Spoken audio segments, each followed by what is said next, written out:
Episode 13 இருண்ட துவக்கம் dark beginnings. அந்த கண்ணாடி கூண்டு சுக்குநூறாக வெடித்து சிதறிய சத்தம் மார்க் ஆண்டனியின் கோட்டையையே உலுக்கியது.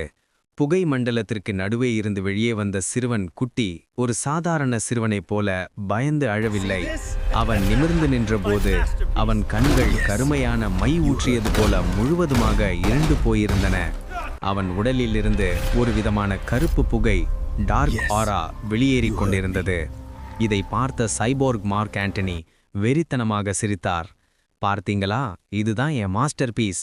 எதிர்காலத்தில் இருந்து எனக்கு கிடைச்ச கிஃப்ட். இவன் உடம்புல இப்போ ஓடுறது ரத்தமில்ல, நியூரோ வைரஸ் என்று கத்தினார். ஆனால் முதியவர் மாணிக்கம் அதிர்ச்சியில் உறைந்து, முட்டாள், அது வைரஸ் இல்ல, அது ஒரு சாபம். அது அவன் மூளையை தின்னுட்டு அவனை ஒரு மிருகமா மாத்திடும் என்று எச்சரித்தார். பேசிக்கொண்டிருக்கும்போதே மார்க் ஆண்டனி தனது ரோபோ கையை சுழற்றி அங்கிருந்த ஒரு பெரிய இரும்பு தூணை பெயர்த்து 2 பாட்ஷாக்களின் நோக்கி வீசினார். இளம் பாட்ஷா லாவகமாக தரையில் சறுக்கிக் கொண்டே தப்பித்து தனது துப்பாக்கியால் ஆண்டனியின் ரோபோ கையின் இணைப்புகளில் சுட்டார். அதே சமயம் முதியவர் பாட்ஷா தனது கோட்டிலிருந்து ஒரு காந்தப்புலத்தை உருவாக்கி அந்த இரும்பு தூணை அப்படியே காற்றில் நிறுத்தி அதை திருப்பி ஆண்டனி மீதே வீசினார். டம்மார் என்ற சத்தத்துடன் ஆண்டனி பின்னால் சரிந்தாலும் அவர் உடலிலிருந்த உலோகம் அவரை பாதுகாத்தது. சண்டை நடந்து கொண்டிருக்கும்போது ஓரமாக நின்றிருந்த சிறுவன் குட்டி திடீரென்று தலையை பிடித்துக்கொண்டு கத்தினான். அது சாதாரண அலறல் இல்லை, ஒரு அமானுஷ்யமான ஒலி. அந்த அலறலின் அதிர்வில் ஆய்வகத்திலிருந்த விளக்குகள் அனைத்தும் வெடித்தன. இளம் பாட்ஷா காதை பொத்திக் கொண்டு மண்டியிட்டார். என்ன சத்தம் இது? என் காது ஜவ்வு கிழியுது என்று கதறினார். குட்டி தனது கையை நீட்டியதும் அந்த ஆய்வகத்திலிருந்த அனைத்து இரும்பு பொருட்களும் துப்பாக்கிகளும் காற்றில் மிதக்க ஆரம்பித்தன. திடீரென்று அந்த அறையின் மையக்கணினியில் ஒரு ஹோலோகிராம் உருவம் தோன்றியது.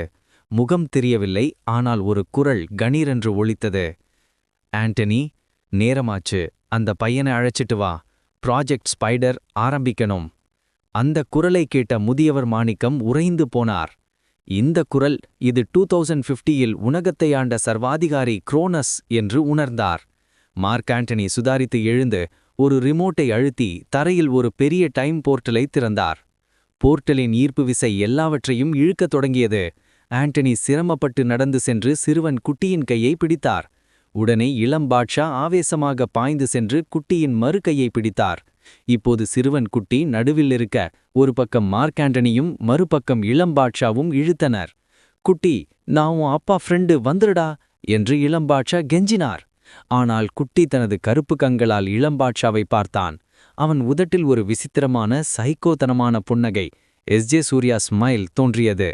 அவன் மெதுவாக, விடுங்க அங்கிள், எனக்கு அந்த இருட்டு தான் பிடிச்சிருக்கு என்று சொல்லிவிட்டு ஒரு சக்தி வாய்ந்த அலையை உருவாக்கினான். அந்த தாக்குதலில் இளம்பாட்ஷா தூக்கி வீசப்பட்டு சுவரில் மோதி மயக்கமடைந்தார். மார்க் ஆண்டனியும் குட்டியும் அந்த போர்ட்டலுக்குள் குதித்து மறைந்தனர். போர்ட்டல் மூடியது. முதியவர் மாணிக்கம் ஓடி சென்று மயங்கி கிடந்த இளம்பாட்ஷாவை தூக்கினார். 1995இல் குழந்தையை காப்பாற்றும் முயற்சி தோல்வியடைந்தது. சிறுவன் குட்டி எதிர்காலத்து சைக்கோ வில்லனாக மாறுவதற்கு தன் பயணத்தை தொடங்கிவிட்டான்.